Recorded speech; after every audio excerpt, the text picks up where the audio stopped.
Hello, welcome to my little veggie patch. As you can probably see, this is a very overgrown veggie patch. From about here onwards, it is pretty much all grasses and weeds, and it drops down very severely down to the road just there. I've neglected it a little bit, but I don't mind neglecting it. What I want to talk about is weeds.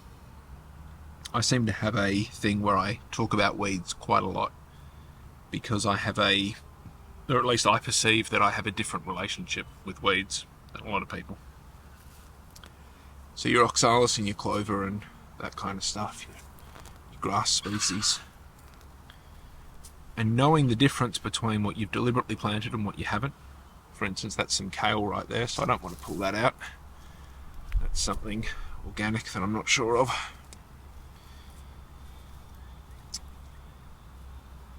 Whenever I pull these weeds out, I think to myself, this little piece of grass here and this bigger piece of grass right here, right next to the kale, has pulled nutrients up from underneath the ground and turned it into its big leaves. So every time I pull that plant out of the soil, I'm taking nutrients that have come from below up to the top into those leaves, and I'm pulling them out, which means that with every pull I am removing nutrients from this soil. So often we want to do that. For instance, this kale right here and this potato right here, they're pulling nutrients up from down below, and I want those nutrients because I'm going to take that kale and eat it. I'm going to take the potato and eat it. I'm just going to replant this one.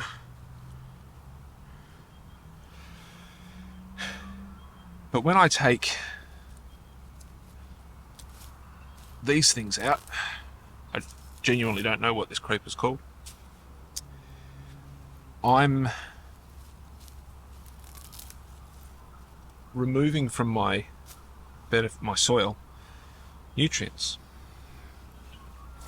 I don't want to just throw them out, get rid of them, because that's a loss to me. And if I then go and spend money putting compost and new soil and what have you into this bed, then I am again wasting money, wasting time, nutrients, all that kind of stuff. And as much as people, hey Asher, do you want to come over and help? This is Asher. Hi. I've got dirty paws like you do. We both got dirty paws. Asher sometimes likes to dig here and will sometimes also poo here. We're gonna have a bath later. Should I just pat you with my dirty paws? And so all of this stuff, a lot of people would say, chuck it in the bin, get rid of it, throw it away. I don't say that. I don't like that. This to me is nutrients. This needs to be composted and put back into my soil because I want these kale, and I've got onions along here. I've got more kale and onions just over there that I need to plant into this section. I need this. This is money to me. This is beneficial matter. And sometimes I will be a bit lazy and I will literally just put them back where they came from. Because with their roots out and the transplant shock, they're going to die. They're going to break down. That's going to be mulch. It's not always the best thing to do, but in a lot of instances, it is a really good thing to do. So for instance, I am actually going to... Asher, you're in the way. So that's the doctor's just over there, my other puppy, and she's chasing birds away. I'm going to put these things, roots up as if I can, right in the middle of my kale.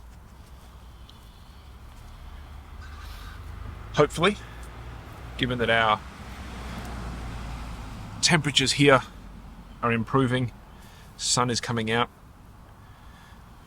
these grasses and things and weeds will break down, dry out, and go back and be mulch, be compost, be mulch. Yeah, mulch. And so I have, right behind the camera, I have a compost bin, and on the other side of that is a borage. Borage? I think it's called borage. And here's a borage leaf, taking a very long time to compost down. This got put down quite a while ago, but on top it goes, right there. And so, as these plants die down, the kale will grow up and will grow well, hopefully. As I said at the start, I've neglected it a little bit, and so no one's fault but mine. And so hopefully I will get back and be a little bit more proactive in this little patch. But with this kind of method, which is not my method, I've gotten this from other places. I know permaculturists like to chop and drop. When you deliberately plant appropriate plants, that's much more effective. But this is just a way to get the most, in my opinion, out of the weeds. Because, let's face it, we don't want the weeds here. The weeds are stealing nutrients from the plants that we want. Why don't we use them to our advantage? Why don't we use them to be more effective and benefit our garden? As much as it is definitely frustrating and annoying to have to come out here and pull these weeds out, you pretty much have to do it. You have to maintain the plants that you want, the beneficial plants, or else this will be all taken over. That's the brilliance of weeds, because they are, and it's a phrase, it's somebody else's wording and not mine, but pioneer species. They are plants that pioneer a space. The grasses grow up, and then when they break down and they go over the top of each other and they form a big thatch underneath, they create soil. They bring nutrients up from the top, put it on top, and then recycle that soil. Mushrooms and all that kind of stuff help out to break everything down. And then eventually you get nice soil. It's just that it doesn't look like the black soil that you bought from the garden shop or wherever. And so as I get my hands very dirty in this space, I just turn it all over. This isn't for everyone, of course. There's another little kale to be careful of. Not everyone is going to get on their hands and knees and do this kind of stuff. Found a clump of potatoes there. Did I just wreck a kale? No, I didn't. Bury that back down again, where the dogs have dug up a little bit. I don't mind my dogs getting on the veggie patch. It's just part of having a veggie patch, in my opinion, or having a space. When I had chickens, and will hopefully have chickens again, I'd let them come in here and have a rummage around, because I like eggs more than I like vegetables, if I'm being honest. So I'd let them rummage around and turn things over and stuff. Again, I'm just pulling out potatoes all through here, so I'll pop them down under, further down. I believe in a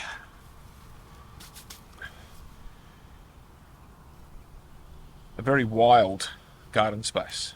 I don't spray pests or herbicides or anything like that. I don't spray pesticides or herbicides. I put a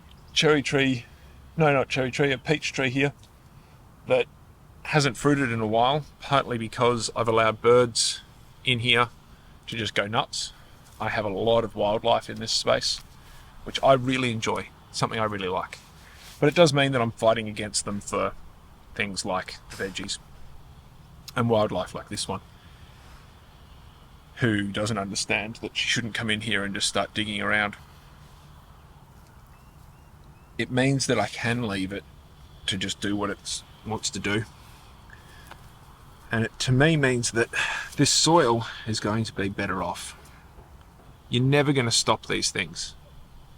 They come in from next door, from people like me. They come in from wild spaces. Down just over there, I have a very wild space that I can't do anything about because of the fact that I'm renting and the fact that it's on a decent slope. I'm never going to stop weeds and things in there. Weeds are always going to come up with the seeds. Right behind the camera here, dandelions going to seed, flowering. I'm never going to stop dandelion seeds flying around. So before they get to that point and they have the flower, pick them, get rid of them. Encourage little girls to make daisy head chains and stuff. Or drop it down, put it there. Dandelions you can even steam up and eat. They're apparently quite good. I think it's Greek culture or Greek cooking that might use them a lot. Dandelion steamed greens. And then when you've got a bunch of onions that are not looking great, you can throw them in.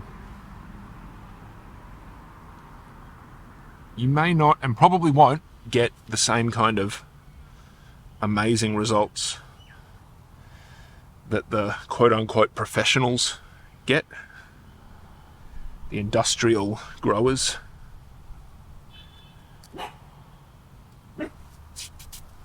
But maximum output for minimal preparation. That's the goal.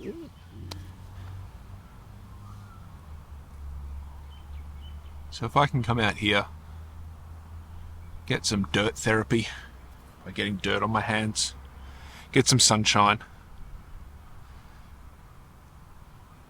plant a few onions, and potentially have them grow up so that at one point I get to eat them. How good is that? The postie's just driving past, so the dogs are barking and I'm expecting some inner tubes for my bike, so I'm a little bit unfocused. Shut up, doctor.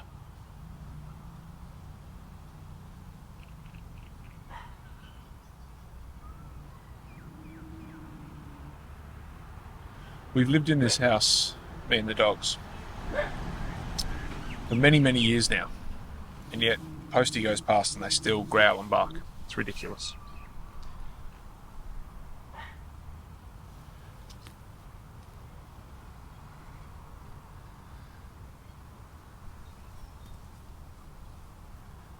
Gardening isn't like farming.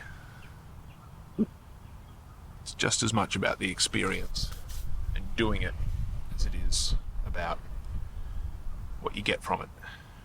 And what you get from it is the enjoyment. Time in the sun, time with your animals, that kind of thing.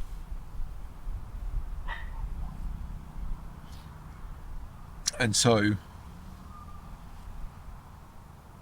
I'm talking to myself when I say this. I need to remember that whatever I can do in the garden to make it more enjoyable and more fun, the better. And if that means not stressing out about losing a plant or working out the easiest way to do stuff, being a bit childish and getting dirty, then that's good.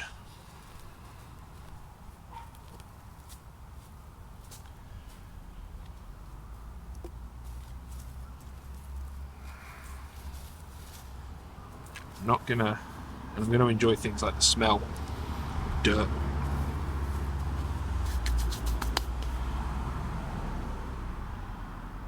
not going to get worried that something didn't go quite right.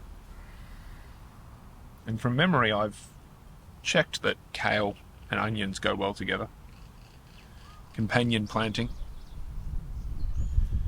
I've grown these ones from seed. And these were actually planted at the same time as these. And that just goes to show how much planting into the soil benefits as opposed to a little tray.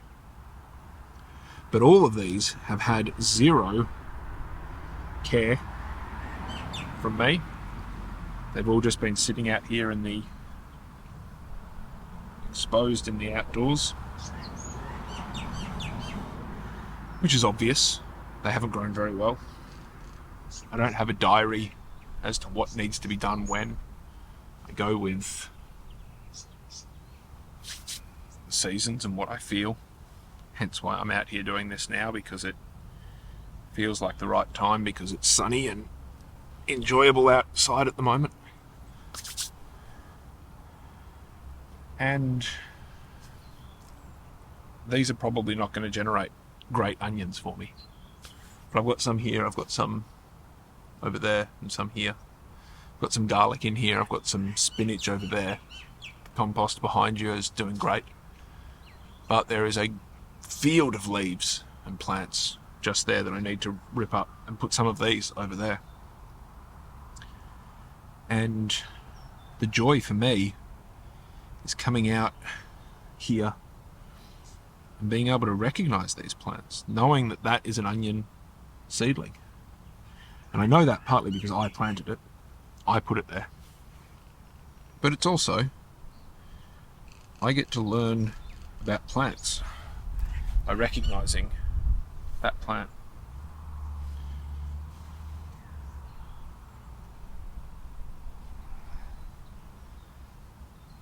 And that to me is just enjoyable. That is the fun of gardening, is learning by doing. My mind and the way it works benefits from being able to work it out on my own. Working out that this area here, because of this eucalypt of some kind, then the tea tree just on the other side there doesn't get a huge amount of sun in winter. Maybe an hour or two the sun will be over a little bit. It's still very low in the north sky, but there's going to be a bunch more sun, and then a little bit after that a bunch less sun. And I get to come out here every couple of days or weeks and see, has it worked? Did my little kale patch here work and thrive because I put those weeds back down as mulch? Or are they suffering? The spinach behind you is suffering because I'm not attending to it, and it's something I need to do today. But for me, that's the enjoyment. Learning that that's an onion, that's a grassy weed. They're so similar. I've pulled out an onion at the same time. Look at the wonderful difference.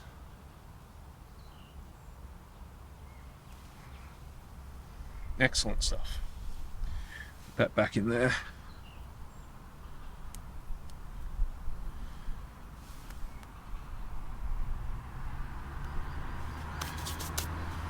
Anyway, that's my little garden philosophy for the day. Learning about this stuff and reading up and going, well, what is it and how do I do it? And then doing it myself and then exploring it and learning about it is part of the enjoyment. Get yourself a little space where your dog can sit just off camera and watch the world go by. She's having a great time down there. And you can plant onions and all different things, and then hopefully one day you get something out of it that you can take in and you can eat and you can grow the onions. Like if I take the garlic that I'm growing and the onions, I can grow cook them up together with a bit of spinach over there, and if I still had my chickens, I could have an egg, and it would be beautiful. And even if it's just one meal, that one meal is just so enjoyable and so rewarding. And this is it, because I'm getting the sunshine, I'm getting the dirt, I'm getting everything. Do it, try it, it's great.